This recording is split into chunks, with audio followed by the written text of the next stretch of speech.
Hey y'all, this is your neighborhood hope dealer Nikki. Now, as you all know, the famous Juice WRLD performer just passed away. Rest in peace to Juice WRLD. Now, I haven't seen very many posts or videos or people actually making lengthy comments on this happening. I can almost empathize as to why, because we all do want to allow his family to grieve in peace. We all do want to be respectful in this time, because although we all have our opinions and thoughts on it, Juice WRLD was still someone's lover. He was someone's favorite cousin on his daddy's side. He was someone's son. He was a lot of people's mental medicine when it came to coping with life situations through his lyrics. Now, I did see a tweet that Joyner Lucas made on Twitter, and I'm going to put it right here. And it reads, Juice WRLD was 21. He was a product of our generation of rappers who glorified drugs and made it cool. I'm blaming y'all niggas for this shit. All that lean and pills niggas glorify and talk about, you teaching the kids to do it. Shaking my head, you happy now? Rest in peace, Juice WRLD. Gone too soon. My personal thoughts and opinions on this situation, which I am totally aware that everyone has an opinion just like everyone has an asshole, but I think it goes a little bit deeper than drugs. I don't think that drugs killed Juice WRLD. I don't think that depression killed Juice WRLD.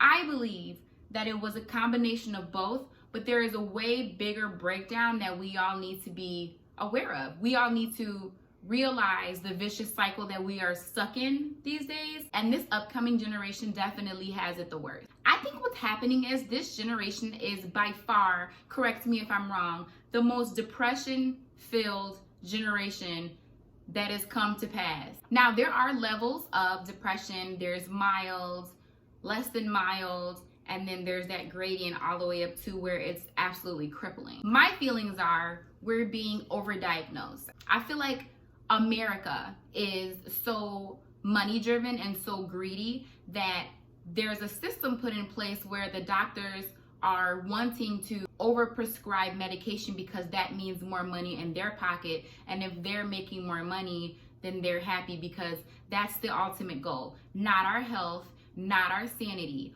but more money in their pockets so that the richer can get richer.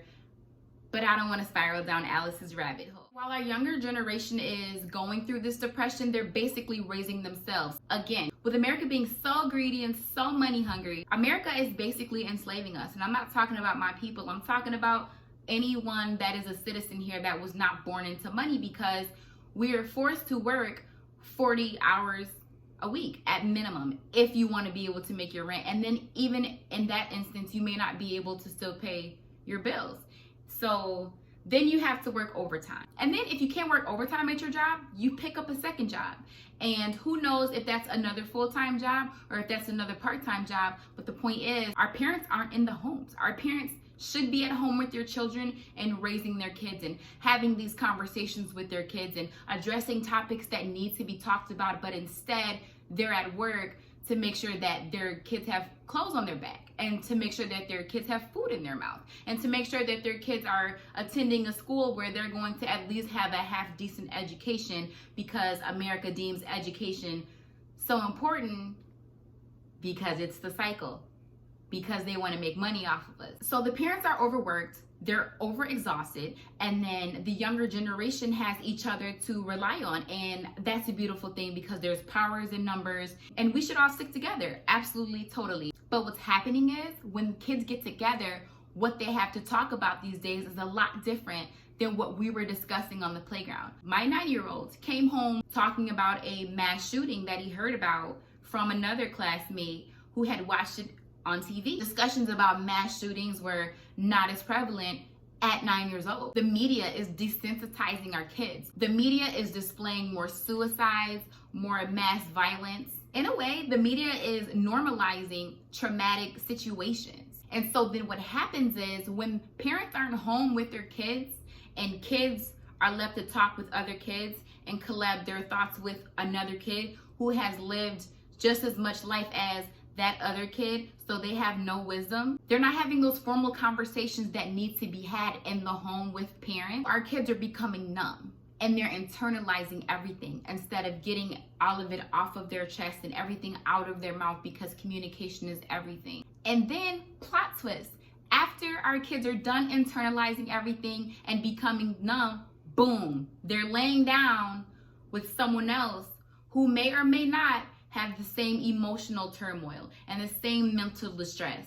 and they're swapping soul ties. They're laying down with however many people, because these days everyone's polygamous. Ooh, child, and I am over it. And they're laying down with however many people. Only God knows how many people. And while they're swapping fluids and endorphins, they're also swapping soul ties. In my own terms, a soul tie is when your soul connects to another person's soul because of the connection that you all have created during intercourse. This is why I always say you have to be so careful with who you have sex with, because you're picking up demons from people that you are laying down with. And to be honest, you may be picking up more demons than what that person has to offer, because again, everyone's having sex with everyone, whether it's discreet, a secret, or publicized. So whether or not you're already battling your inner struggles that you fight with on a daily basis, your damn self, then you have to worry about laying down with someone else and picking up their hate,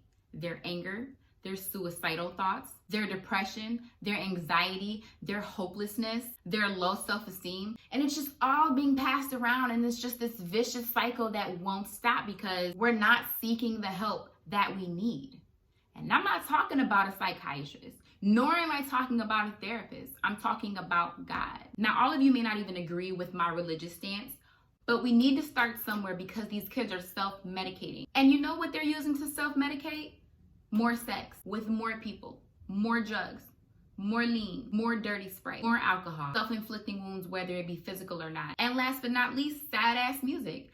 And that was exactly the type of music that Juice WRLD used to make. And I'm going to be completely transparent with you all. I was not a fan of his music. And my 9-year-old would put him on repeat, and it would bother me, because all he would talk about was dying, being heartbroken, being in emotional pain, experiencing mental turmoil. And it's nice to be understood. I get it. I get that. My issue begins when another person wants to dwell on it. And I understand that depression is not something that you can just snap right out of, depending on the level that you are experiencing it at. But ladies and gentlemen, you do speak things into existence.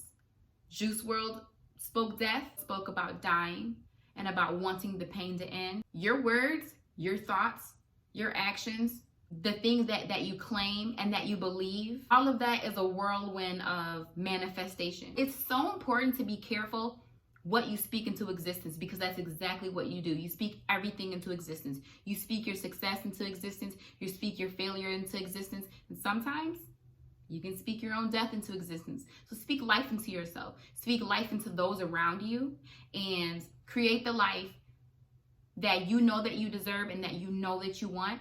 And understand that people love you. There are people that love you. There are people that are rooting for you. There are people that want to support you. It's just up to us to get out of our own heads.